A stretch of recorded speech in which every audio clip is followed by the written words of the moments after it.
Hosting for the Dice Tower is generously provided by Cool Stuff Inc. Cool stuff in stock at coolstuffinc.com. Thanks for your support. The Dice Tower, episode 448. The Time Machine.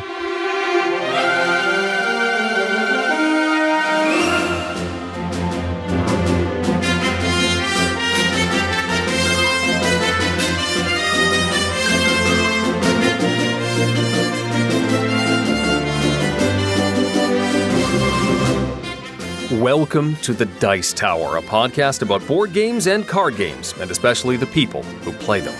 On today's show, we have Cult of the Old, we have the psychology of board gaming, we hear the history of a board game, and Luke Hector premieres a new segment about welcoming new gamers. Plus, a trio of tales and some creative editing from future Eric. Or is that now current Eric? At any rate, I'm Eric Summerer. And here's your host, the H.G. Wells of board gaming, Tom Vassell. Wait, so you're saying that I'll be famous, but boring?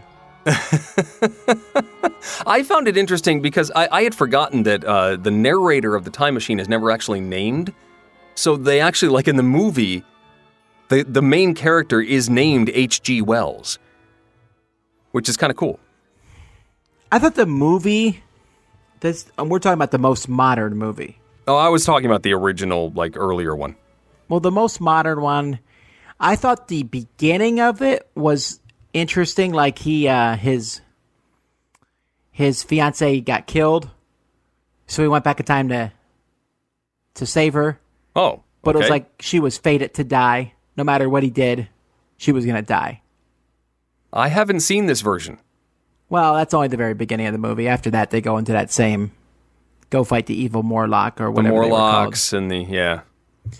I read Time Machine when I was a kid. I saw this cover and I was like, oh, Time Machine. And then I started reading it and I was like, what is this?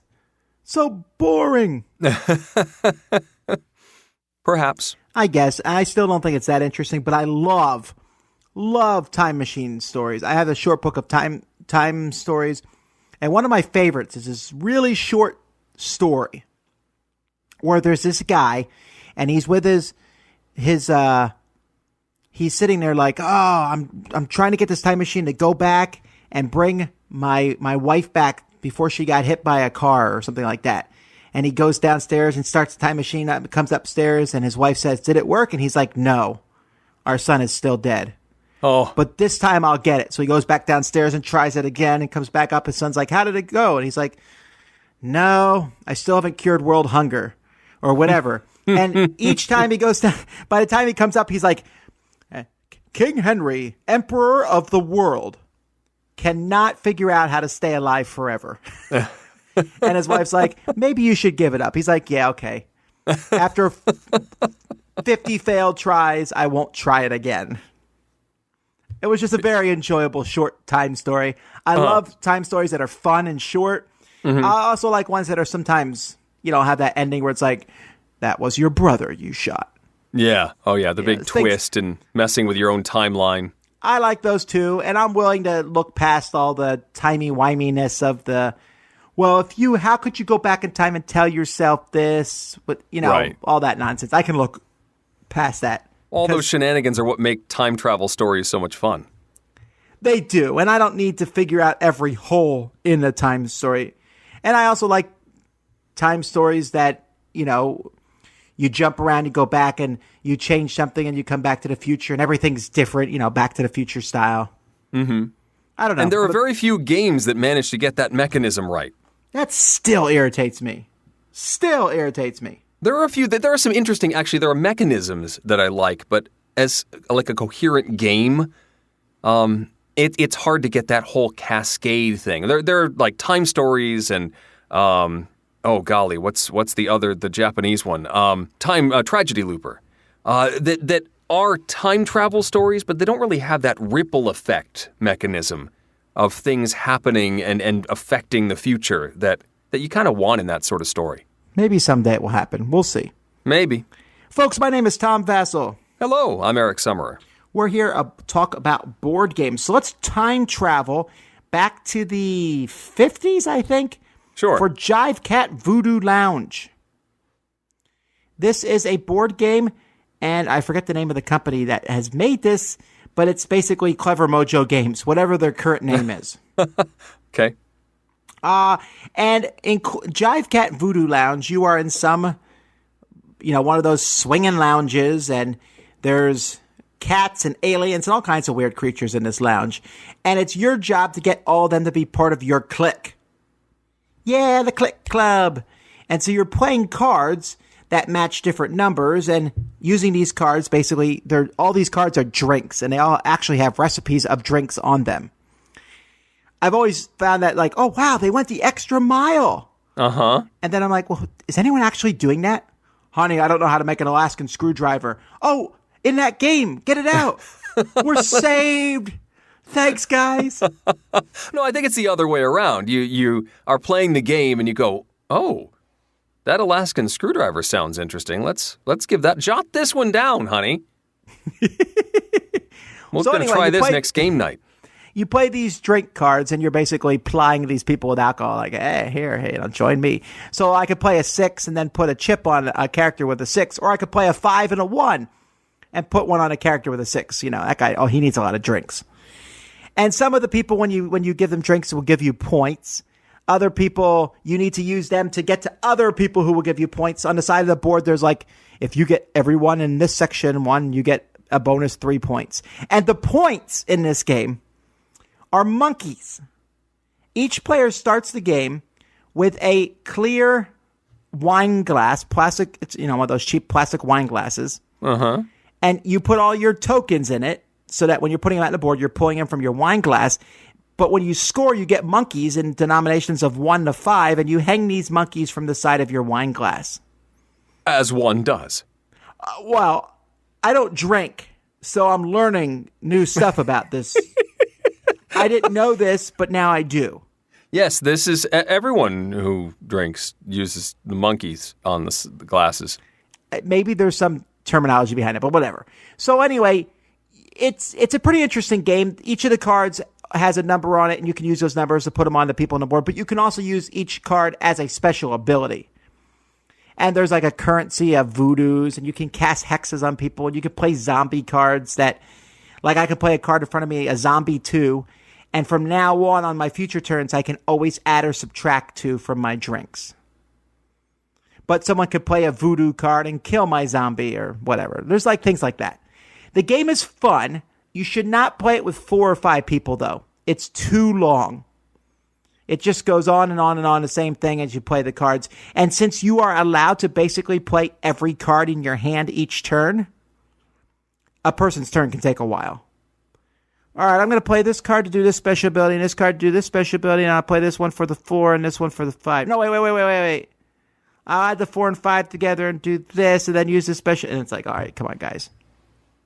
So with 3, though, it is interesting. It certainly has a unique feel and look to it. The box is a big fat box. That's because it has those wine glasses inside it. But the components are all pretty good quality. Has a cool, funky look to it. Just a little longer than it needs to be. That's Jivecat Voodoo Lounge. Next up for me is Food Chain Magnate. I'm circling back around to this. I played this at BGG Con and really liked it, and we briefly talked about it in our live show. But as I mentioned last week, I'm going to ConCon in a few weeks and teaching this. And so I wanted to make sure I knew what I was doing, because this is a pretty deep game. You're running a food chain empire, and at the very beginning, you aren't even selling anything yet. You just have one location on the board, and you can decide to go in lots of different directions. You've got sort of this corporate structure. And you have a CEO at the very beginning of the game, and the only thing the CEO can do is hire somebody. So you get to, right off the bat, decide what direction you want to go in. Do you want to hire somebody who can then hire more people? Do you want to hire someone who can train people? Do you want to just start making food right off the bat? Do you want to start delivering drinks right off the bat? Because you can make pizza, you can make burgers, you can sell beer or soda or lemonade, but you have to market those particular items or no one will want to buy what you're selling. So you can go into advertising and get a billboard put up right off the bat. You can go on in all sorts of different directions in this game. And there are bonuses for being the first to do certain things. So if you're the first one to get a delivery boy, you get a bonus that gives you additional abilities or extra money for the rest of the game. If you're the first one to put up a billboard, you then have infinite billboards. Like usually any advertising campaign you do has a duration. You're only advertising pizza for 2 rounds. But if you're the first one to advertise, all of your advertising campaigns last for the entire game, which is huge. So there's this beneficial nature, this reward for doing things quickly, being the first to do things, which forces you to focus on certain strategies. But then you have a choice. If I see that you are across the table are going into advertising, and I know you're going to get that bonus, do I follow you there? Because as long as somebody does something on the same turn, they all get the bonus. But if I just follow you the whole time, maybe the guy across the table is going in a different direction and is getting all of those bonuses. And it going on their own, off on their own, doing their own thing, doing something you're not, so you're not competing with each other and is cornering the market on something while you're following somebody else's bonuses. And those choices make this game really, really interesting. I managed to head off in the drink delivery service, and I started just advertising cola and lemonade everywhere I could. And then other folks were making pizza and burgers off in one corner of the board. But then I hired an airplane, and I advertised lemonade to all of them. So not only did all their houses want burgers and pizza, but they also wanted lemonade, and I was the only one that was making lemonade. Really neat game. Really fun game. I'm glad it's coming over here from, I think, Passport Studios, and it's going to be a lot easier to get very soon. Really fun. I can't wait to teach this. I think I have it figured out now. Still really enjoying it. My group enjoyed it as well. Food Chain Magnate. Continued thumbs up there. Oh, hey, Future Eric here. This is normally when Tom comes in, and in fact, he did, saying, I'll get a chance to play this game soon. The problem is that from here on out in the episode, some sort of audio glitch has slipped into the recording, and Tom sounds, well, frankly, terrible. Really bad. In fact, this is what he says next. I'm gonna play it. It's gonna happen. It's good. It's a good game. See, it sounds like that for the rest of the episode. So Tom and I talked, and this is happening the day before the episode's supposed to air. That's where I'm talking to you from, and we decided that rather than delay or even try and re-record this episode, that we would simply remove Tom from it. Now, we'll still hear from him a little bit in a couple of interjections, but we're going to take away the periods in this episode when Tom talks for a lot, because it's really not something that we want to listen to for a lot of time. Only because of the audio glitch. I'm making no comment about Tom in general. But that's what we're going to do. We have lots of great contributors that we don't want to shuffle away. It's great segments coming up. So you're going to hear a lot of me this episode, and not as much of Tom. So here's what I said after Tom spoke. Next for me to talk about is a dinosaur card game called Dino Twist. It's a set of cards. There's different suits, different dinosaurs, and the values on these cards range from 1 to 10. There is a master grid in the center of the table, and there's sort of a center card. It's 3 rows, so the middle one is just like an island. It's got a grid on it, and then all the way around it, the other 8 spots, the orthogonal and diagonal directions from this center card, have number 1 dinosaurs on them at the start of the game. You have a hand of cards with all different values, and simultaneously you're going to play 1 or 2 cards face down, and all the other players do the same thing. You then flip these up, and much like 6 Nimmt, you will work your way from lowest value to highest value and take your action. If I played, say, a turquoise dinosaur number 4, I can then replace either of the turquoise dinosaurs in the center of the board, as long as the card that I played, or the combination of the 2 cards I played, is higher than the card that's in the center. So at first they're all 1s, they're really easy to beat, but then later on if I played that turquoise 4, I take the turquoise 1, and I place it in front of me in that same grid position. So I'm trying to eventually fill in my entire 8 cards in my own personal grid, which will get me some sort of bonus points. But I'm also trying to earn the points, the value of these dinosaurs that I'm taking. So now that I've put a 4 out there, somebody wants to grab that 4 because that's now worth 4 points to the 1 I took before. You can also combine the cards, like I said, to get to the higher values, because once a 9 or 10 is out there, you definitely want to grab those. And if you play 2 cards, only the lowest card goes back in the grid. So that can be a really powerful move to grab a high point card but leave dregs behind. It was fun. It's light for sure. I think it would work with families. The artwork is very colorful, cartoony. The bonuses aren't too difficult to understand. I don't think it has too many pitfalls for younger players. I think my 8-year-old would enjoy this. It's fun. It's a good time. Dino Twist. I don't know if I played this. I played this with Z at Dice Tower Con, I think. No, I played this with Z at BGG Con. Worm Up is a game that I picked up at BGG Con. It was one of the door prizes that they had, and I thought it would be a fun one to bring home to the kids. In Worm Up, you've got a series of they're not discs, they're sort of half domes that represent your worm, and you've put them all in a line, and you set all these guys up with a starting point, and then somewhere across the table you've got an end point. And in order to move your worm, you take the last disc in the last dome piece at the end of your worm and move it to the front. And as you do this, you can sort of steer your worm in one direction, try and cut off somebody else, that sort of thing. The way you assign movement, though, is that you've got cards, and you will secretly assign one of these at the beginning of a round, and you all flip them up. And if you have chosen the same number as somebody else, you're not going to get to move. But if you have chosen a unique number of movements, you will then get to move that number of times, that number of pieces along the track.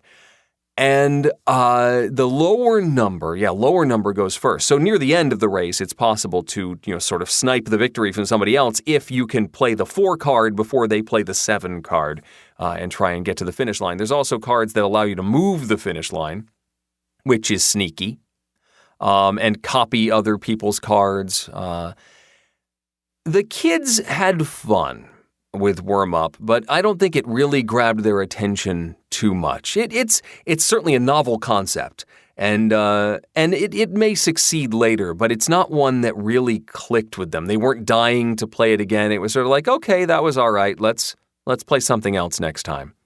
I thought it was okay too. It just didn't. It wasn't a giant hit. Interesting concept, fun little bits, and a good activity as a family game. But it's sort of a middling thumbs up from me, not one I'm jumping from the rooftops for. Worm Up, even though it has an exclamation point, not as exciting as I thought it would be. And now here's Brian Counter with a game that I knew as Hick Hack in Gackle Whack. It's Picknic in Cult of the Old. Welcome to Cult of the Old, where I discuss games we may have forgotten about or games that failed miserably but still had some good mechanics in them. He's Brian Counter, and everything he does is counterproductive. This week I wanted to talk about a really foul game called Picknic. That's spelled Picknick.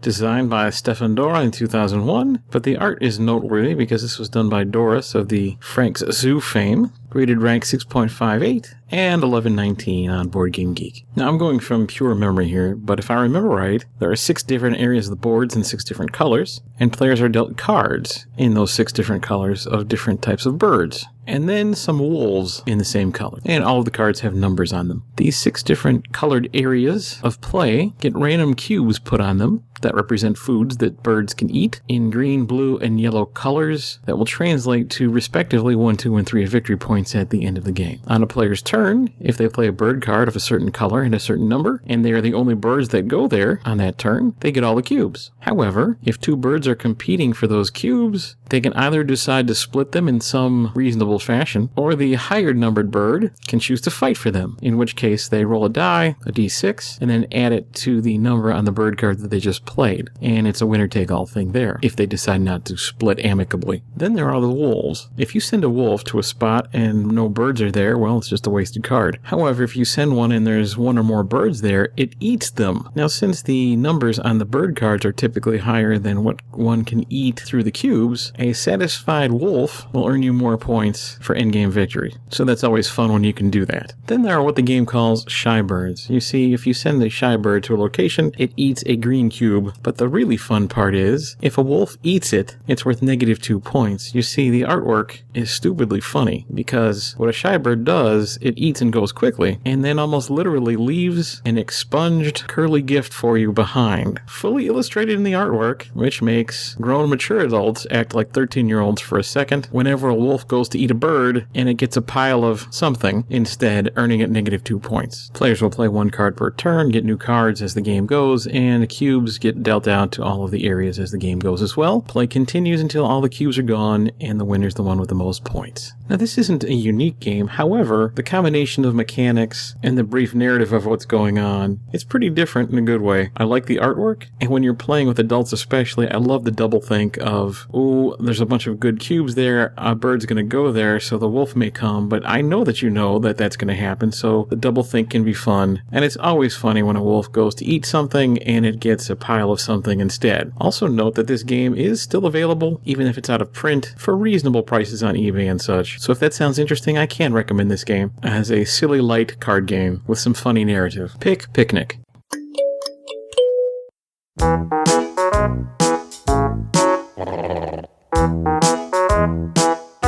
Oh, and now, a tale of awkwardness. It's only very recently that I started playing Pandemic Legacy with my wife and my sister. My wife and I have a 2-year-old child, and we have very limited time to play, only when she is sleeping, usually after 9 or 10 at night. We invited my sister to play the campaign. She has lately become a fan of board games, partly thanks to me, and she is enthusiastic and has enjoyed other save-the-world co-ops, such as Eldritch Horror. We usually play in the dining room and use the biggest table we have, where we usually have our meals. There's usually more stuff there, but the table is big enough so I don't have to remove everything to set up a game. After putting the baby to sleep, I cleaned one side of the table and prepared the board. Since the baby is sleeping in the next room, we usually keep the light low, but place a couple of lamps near the table. The corners of the board are a little dim, but I have found it doesn't particularly affect the game. If anything, the low lights serve to enhance the atmosphere. I put particular effort in sorting out the diseased tiny cubes into 4 clay cups that seemed to work perfectly. This was our first time, and me and my wife had only a couple of games behind our backs of regular Pandemic. It was the first time ever for my sister, so we decided to play an introductory game to teach her and refresh the rules. Everything went wonderfully. We enjoyed the first game. We lost, but we thought we were ready to proceed to the legacy mode. We played the first game. We were delighted. We proceeded to the second. While setting up the game, I decided to get rid of the clay holders for the cubes. Since they were opaque, it was difficult to see the colors. They were also more difficult to grab inside the little containers, so I just emptied the cups and organized the cubes in 4 clusters next to the board. Things became tense in our second game when we had a virulent outbreak in Baghdad. I insisted on going for the blue disease. It could be eradicated. My medic colleagues didn't agree. We should remove black cubes after the outbreak, they said. We should cure in Baghdad, Cairo, perhaps Istanbul. We were only 1 or 2 turns from accomplishing the objective. Eradicating the blue disease was not a priority. I was stubborn. I really thought we could make it. Reluctantly, they took my lead and I used up my actions to remove blue cubes in Europe. No worries, I said. Everything will be fine. We can make it. I looked at the shrinking pile of black cubes. I gasped. I had forgotten to tell them the rule that we could also lose if we ran out of cubes of a particular color. I proceeded to inform them of that little contingency. They were more than worried, obviously. I started to have a bad feeling about having insisted on neglecting the black disease. There are more than a few cubes left. Enough. We can make it, right? My encouragement seemed feeble, even to myself. It was my wife's turn. She managed to give a card to my sister that would make us win the game in the next turn. But then, she drew an epidemic card. My wife pulled the last card from the contagion deck to reveal Istanbul. We looked at the board. A solitary cube sitting in Istanbul. No way. Probably the only city that we should not have drawn. 6 connections. Most adjacent cities already infected, and what's worse, Baghdad. Chain outbreak. No. We needed 10 cubes. I counted in desperation. There were only 9 left. My head began to spin. We had lost the game for just 1 cube. I felt terribly guilty as we removed the components from the board, collected cards, and did what the game told us to do. We were still deciding whether we should play another game or call it a night when it dawned on me. I noticed a yellow cube had rolled a little far under a table lamp where it had been sitting, unseen. I had a terrible sense of foreboding. I almost yelled, "Wait a minute!" I reached for the other objects on the table to look underneath. Another lamp, the electric toaster. As I lifted the toaster, my heart sank. Among a few scattered breadcrumbs, a solitary wanderer, a rogue, black cube. The tiny traitor had probably rolled under there when I emptied the cups, and I had failed to see it because of the low lights. It's difficult to describe the mix of feelings I felt at the moment, when realizing it was too late. We had already faced the consequences of our loss due to my bad planning and clumsiness. Fortunately, my wife and sister made the best not to make me feel more awkward than I already felt. I will not say the infamous phrase so common in these stories, "The game has been sitting on the shelf and we haven't played it ever since." Oh no, we have continued playing and enjoying the awesome legacy concept. Actually, we played again that night and we won. But I will say one thing. Since then, I have never failed to count the cubes, one by one, and make sure there are 24 in each color. This has happened to me. Yeah, I actually found out that my copy of Pandemic Legacy was missing one of the yellow cubes, and fortunately we counted before we started. And so I knew from the very beginning we were short one, and I picked up a bag of transparent yellow cubes from Board Game Geek and was able to replace them, so we now have a full set. One thing about this particular story, he still may not have won. Just because they could have survived the placing of 10 cubes, they still had to get through the infect phase, and who knows if one of those black cities was going to come up again. So they very well may have lost anyway. Are you trying to be encouraging, or is this a pessimistic outlook? A little of both. I'm just trying to manage expectations. Every game has a story, and this is one of them. Presenting Biography of a Board Game, with your host, Professor Scott Rogers. This time I want to talk about one of the classics of early board gaming, Cosmic Encounter. Published in 1977 by Eon Products, Cosmic Encounter was designed by Bill Eberly, Peter Olatka, Jack Kittredge, and Bill Norden, who went by the collective name Future Pastimes. In Cosmic Encounter, players are aliens who use diplomacy and guile to colonize planets throughout the universe. The first player with 5 spaceships on different planets win. Well, usually. More on that in a moment. Cosmic Encounter's story begins in 1972. The 4 wanted to play a science fiction game, but since none existed, they created one for themselves. They wrote up a list of principles for their universe game. It would have no dice, no traditional board, there was no player elimination or fighting, and every game would play differently. In Cosmic Encounter, players are allowed to cheat using their alien's unique ability. The Mind Alien can peek at their opponent's hand, while the Kronos Alien allows a player a do-over. These innovative variable powers might change the game's victory conditions or even influence role-playing. Variable player powers have since become a mechanic found in many games, including Talisman, Pandemic, and Small World. Magic the Gathering designer Richard Garfield has said that Cosmic Encounter was a huge influence on his own designs. High praise indeed. Future Pastimes finished the game in 1977 and gave a disastrous pitch to Parker Brothers. However, the company was still intrigued enough to license the game, but they backed out when their marketing director said, "Space doesn't sell." The next day, the movie Star Wars came out. Realizing that they had the board game version of the Star Wars Cantina scene, Future Pastimes self-published as Eon Products. Eon's marketing was just as unconventional as the game itself.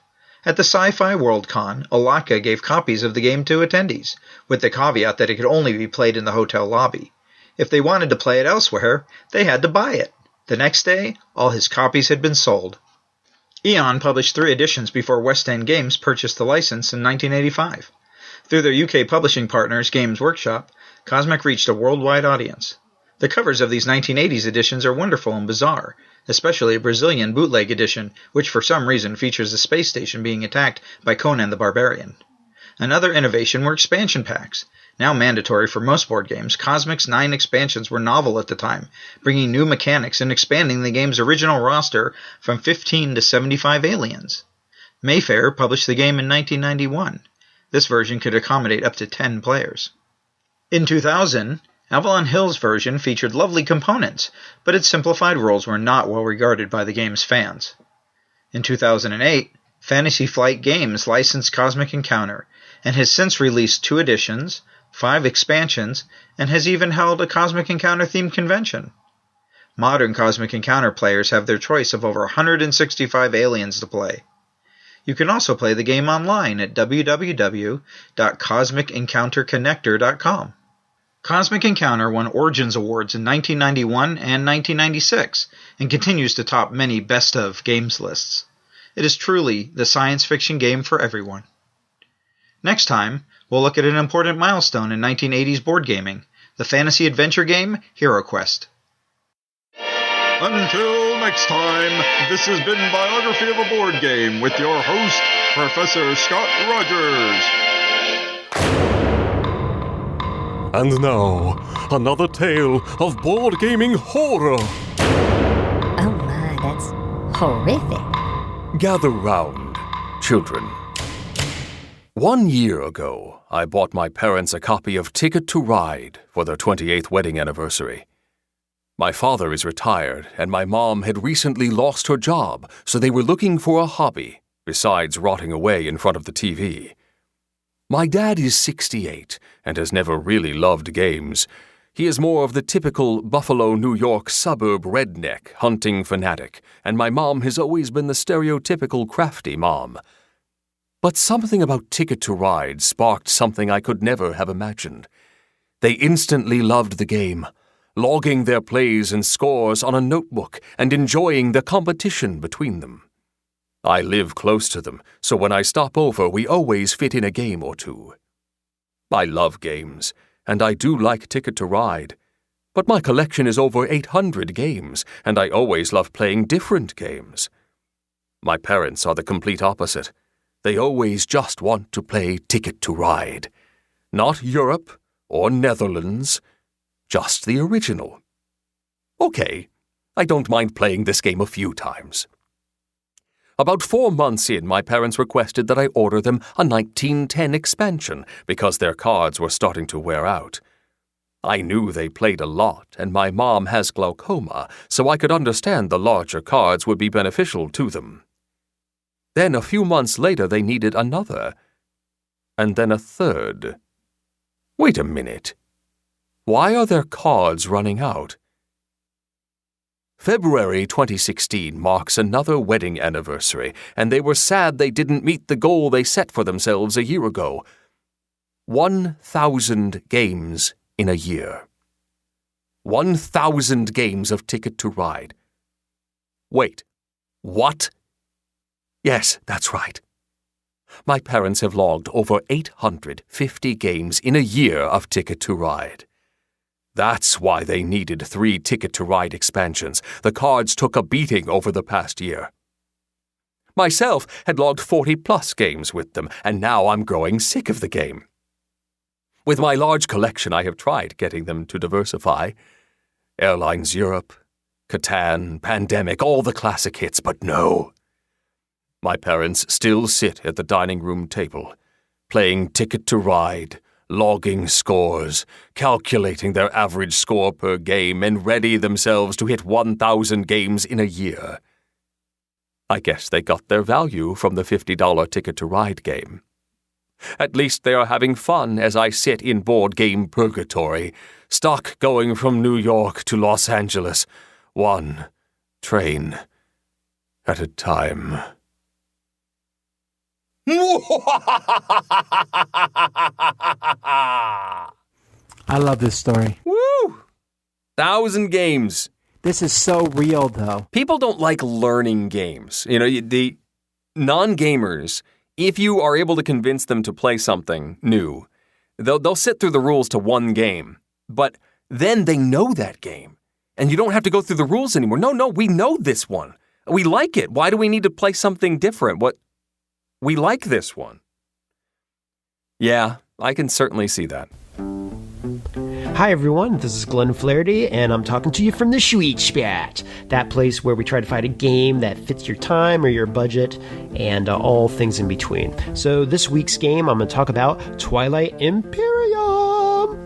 Okay, so that's a big boy game. It's like $90, $100. You play all day.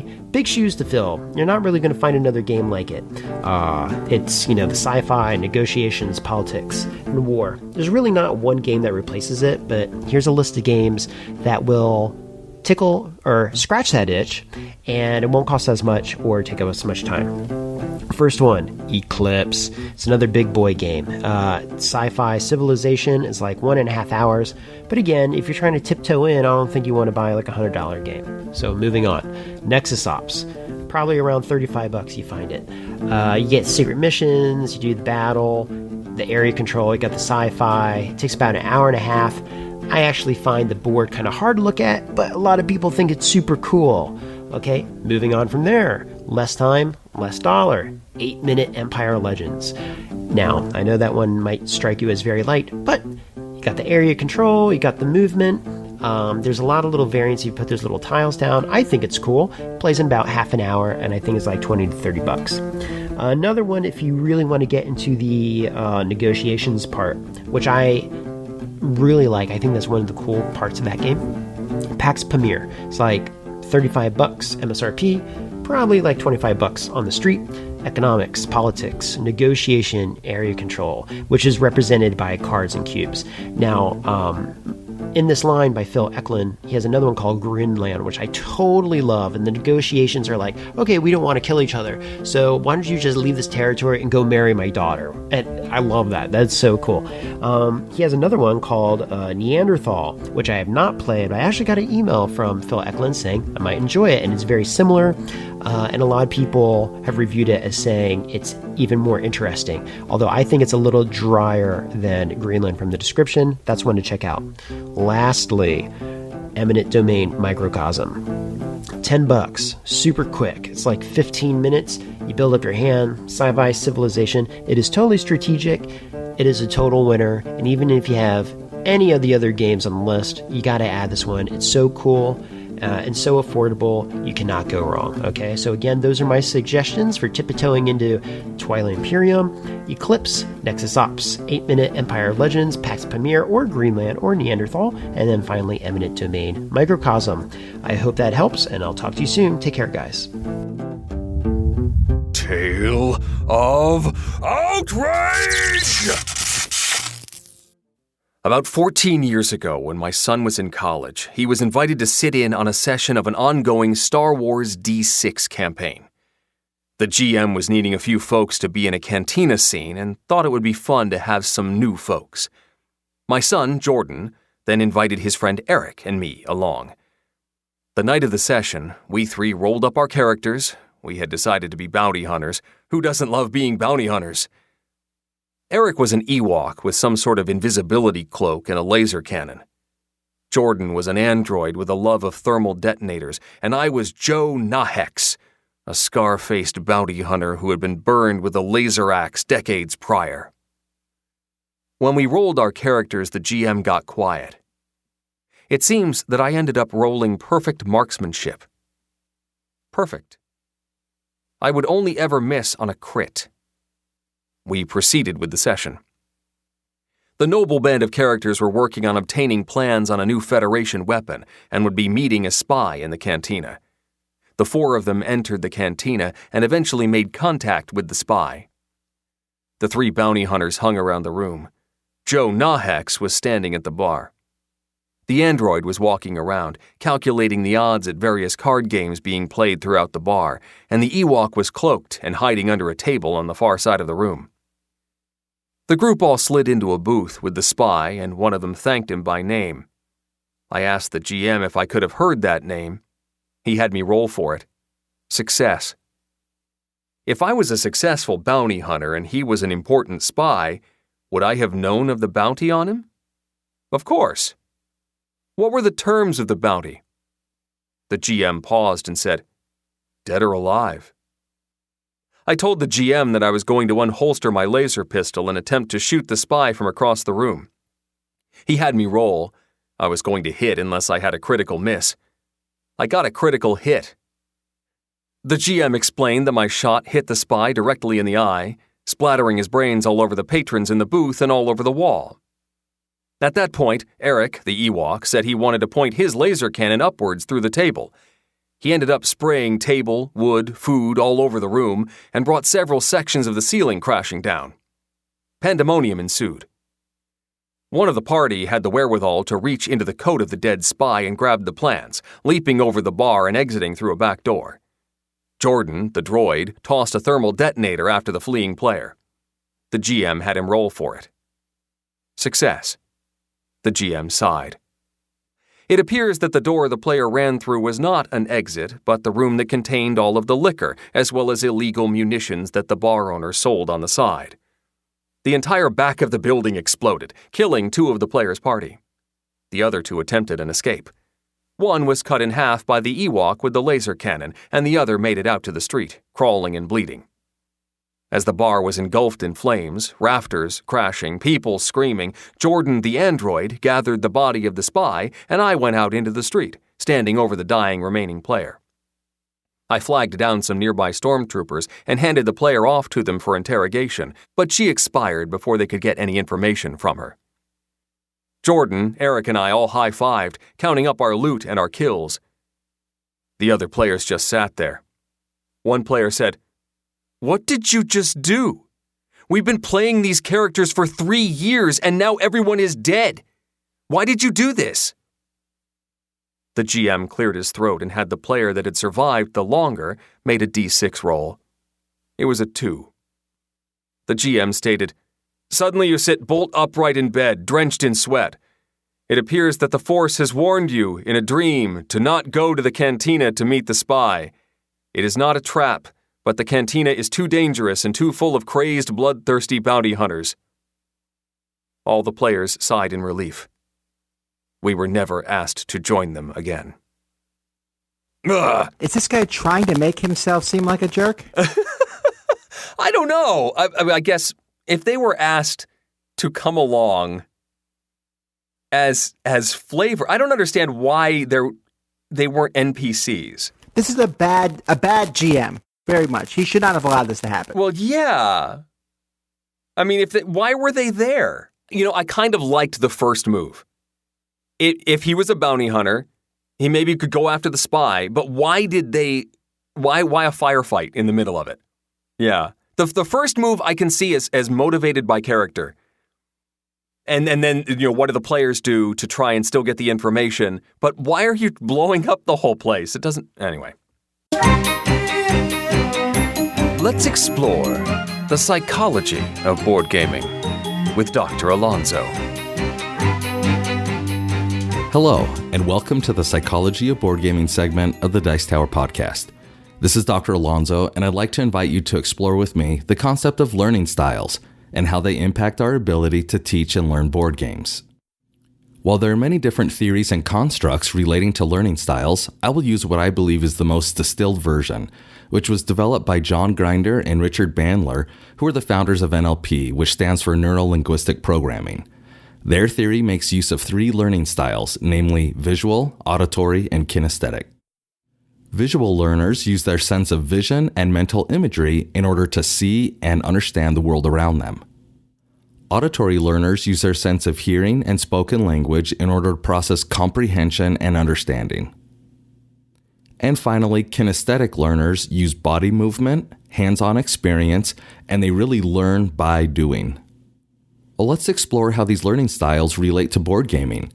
So you sit down at the table to enjoy a few hours of Eldritch Horror. Typically, at least one person has read the rulebook and has played the game, which is often the role I find myself in. And it becomes their responsibility to teach the other gamers who may not have any experience with the game. The more effectively they can convey the rules, mechanics, and win-loss conditions to the other players, the more each player can involve themselves in the enjoyment of the game experience. In order to address the visual learners, you may give them an action reference card and ask them to read through the list of available actions. You may also say things like, "Look, here are the current available asset cards in the reserve slots." Or, "Can you see how on these dice, the 5 and 6 have a star, meaning those are the success rolls?" Using visually based sentence stems invites the visual learner to engage in their sense of vision and mental imagery. Now let's take, for example, the auditory learner. You might say to them, "Hey, listen while I explain to you the different actions available in the action phase." Or, "Let me tell you how skill tests are resolved." These types of instructional sentence stems cue the auditory learner's connection between what they're hearing and how they're comprehending or understanding the instructions you're providing them. Now, the kinesthetic learners are probably already rolling dice, have set up their character standees, and are tromping them around the board. Remember, these are folks who learn by doing. For the kinesthetic learner, you might place the Doom token on the Doom track and move it down step by step in order to teach them how the Doom track works. Or you might demonstrate to them how to use a travel action by obtaining a train travel ticket, placing it next to your character sheet, and then discarding it in order to travel along a train path between one city and another. Or you may show them how a monster is spawned by having them draw a monster token from your custom Eldritch Horror bag and placing it on the game board. Just because we've explored these 3 different learning styles doesn't mean that you have to sit there and assess which learning style each player is. The reality is, we make use of different learning styles in order to participate in our board gaming hobby. As we pay attention to the visual, auditory, and kinesthetic learning styles within those whom we play with, we'll be able to more widely meet the needs of our fellow gamers, thus increasing the overall enjoyment of everyone's gaming experiences. I'm the Broken Meeple, and this is the Welcome Mat, where I talk about alternative gateway games that you might not have already considered that you can show to new players who want to join the hobby. Hi everyone, I'm Luke from the Broken Meeple, and this is the Welcome Mat. Now, when it comes to board games, you may not know where to begin if you're a new player. There's so much choice available that I can imagine that it's overwhelming for you. If you're somebody who is already a gamer though, you might be thinking, well, I can introduce my friends and family to these games, but where do I start? What's a good gateway game that I don't see on every single other top 10 gateway games list, and what will suit my friend? So what's a gateway game? Well, gateway games are the perfect entry point to the hobby. They are what teach the modern board game mechanics to new players that they may not have already seen in the old 80s mainstream nostalgic classics like Monopoly, for example. But I believe that there's a theme and a mechanic for everybody, and this is what you should latch on to when deciding what games to teach them first. For example, I was taught Seven Wonders as my first modern game because I said that I was into Civilization games like the Sid Meier's franchise on the PC, so this was a theme that I could latch on to because I was already familiar with the concept, and mechanics work in a similar fashion. If they've only played games in the past which focused on a lot of trading, for example, like perhaps they were playing Monopoly by the correct rules, focus on a game that involves trading, Catan for example, and this works for every type of theme and every type of mechanic. So what I'm here to do is to choose a theme or mechanic that is prominent in modern board games and then suggest some gateway level games that you can try, whether you're buying it yourself or teaching it to another. I'll try to give some alternatives besides the usual that you see in top 10 gateway games lists, but if they're good gateway games lists, then they're good for a reason, so they will get some focus as well. So to begin with, I'm going to focus on memory games, the ones that test your ability to retain important short-term knowledge. Maybe your friend used to be an expert at all those brain teaser puzzle books when they were young, or has one of those photographic memories that we all hear about and get jealous of. If so, these two games might be right up their street. So when I think of memory games, the first one that instantly pops to mind is Hanabi by Antoine Bauza, the classic little co-op filler game where you have your hand of cards facing away from you so that only your teammates can see them. They have to give you clues based on what's in your hand so that you can lay them out in the correct sequence. Problem is, there's no other form of communication. You can't write things down. You've got to remember those clues. And whether you can remember that, or you have to hold your hand in various fan-like shapes in order to essentially remember the clues by way of visualization, that's up to you. But if you want to be testing your memory brain cells, this, I believe, is the perfect one to get into. It is perfect for travel. It caters for, I believe, between 2 to 5 players. It's a great little co-op game, perfect for travel. Worth checking out Hanabi. Maybe you're looking for something a bit more light-hearted, in which case Masquerade by Bruno Fedduti would be a nice little alternative. Masquerade is basically a memory game in the box. Here you have a special role that gives you a special ability. The idea is that once you've looked at it, it's placed face down, and these cards can get shuffled around players, swapped, revealed, who knows. And at some point you're going to have to try to remember who's got what or who might have what, because you will be claiming a special ability in order to get coins to win. Problem is that person lying? Does that person know he is who he thinks he is? Or do you remember that your role is specifically over there to Joe Bloggs on that side of the table, so he can't possibly have it? This is a great little memory-based party game that, if you're looking for something to cater for a huge group that isn't difficult to learn or get into and can be refreshed in a short space of time, then this would be a nice little one to check out as well. Before I finish, just a quick shout out to Joachim Heiss, I'm sorry if I got your name wrong, from Oslo, Norway. Thank you for coming up with the name for this segment, I really appreciate it. My name is Luke from the Broken Meeple, and this has been the Welcome Mat, inviting you across the threshold into the board gaming world where there's always something to suit your needs. Take care.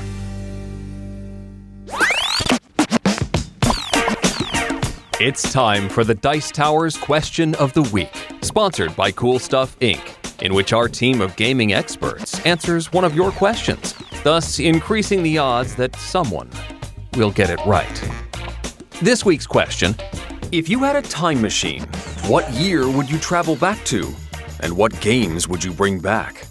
Tony Marty, Rolling Dice and Taking Name. And if I could turn back time to 1979, Marty, that rhymed. Anyway, I would go get Stop Thief. I love that game as a kid. And even now, when I played it with my daughter, she really enjoyed it. Yeah, it's not that challenging, but, it's a great game from back then. Marty, what about you? Well, first, thanks for the earworm from the Cher song. But anyway, for me, I would go back to 1913 because that's when H.G. Wells designed the game Little Wars, which was basically the first ever miniatures game. And have a copy of the rules and those little minis would be really cool to own at this time. Jonathan from the Snakes Cast. I'd travel back in time to when I was 8 years old and spending a lot of time with my dad's family at Grandma's place.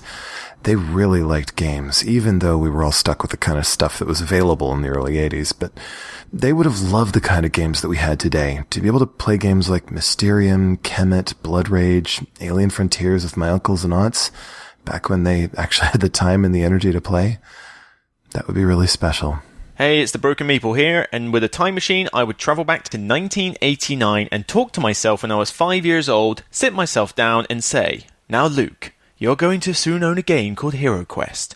You're going to love it. You're going to play it a lot with your brother. But you're probably not going to take as good care of it as you would a game in your modern age. So I suggest you do this. Pack the game up nicely before you put it away. Also, learn some basic drawing skills before you try to design a dungeon quest. Grab every expansion that you can, even if you don't think you'll be playing it. And then, when you're older, you'll actually have one of your childhood memory games in peak condition that will make everybody jealous." Oh, I miss Hero Quest.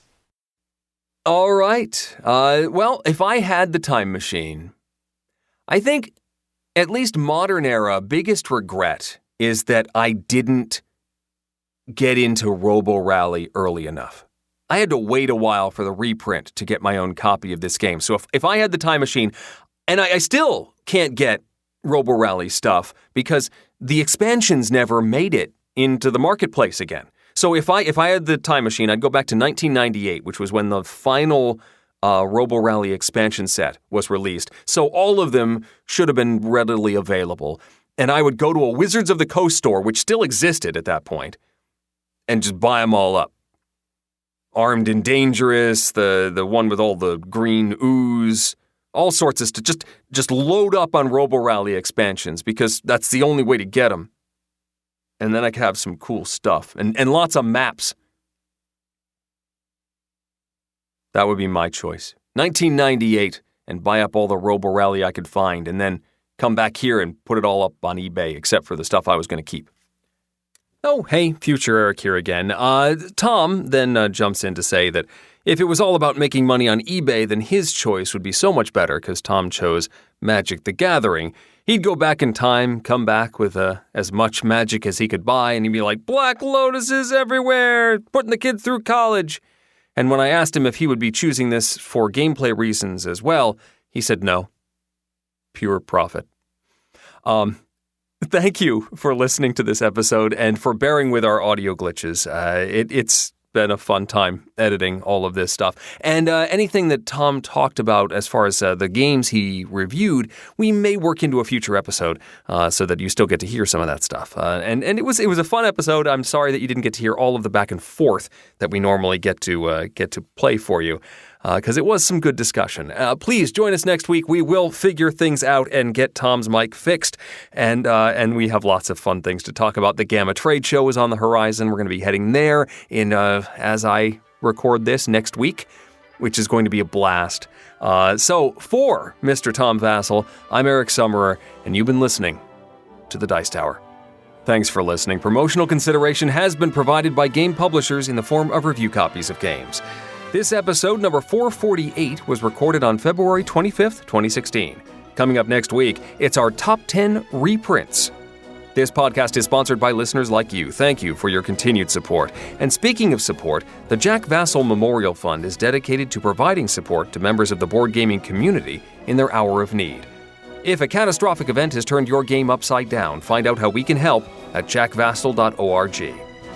The Dice Tower is produced by Tom and me with assistance from Jason Thompson, Itai Perez, Eric Matthews, and Rob Searing. Dour Monarchists provided by Kingdom of Solemn Men. Timothy Pinkham composed our theme, and hosting is provided by Cool Stuff Inc., where you can find great games at great prices at coolstuffinc.com. Let us know what you think of the show by posting to the Dice Tower Guild at BoardGameGeek.com, following the Dice Tower on Twitter, or by emailing us at dicetower@gmail.com. And don't forget to visit the other shows in the Dice Tower network, including The Broken Meeple, Flip the Table, On Board Games, The Game Pit, The Party Gamecast, Board Games Insider, and Board Game University. Find out more at dicetowernetwork.com. Until next time, from all of the gang at the Dice Tower, have fun gaming. Phew.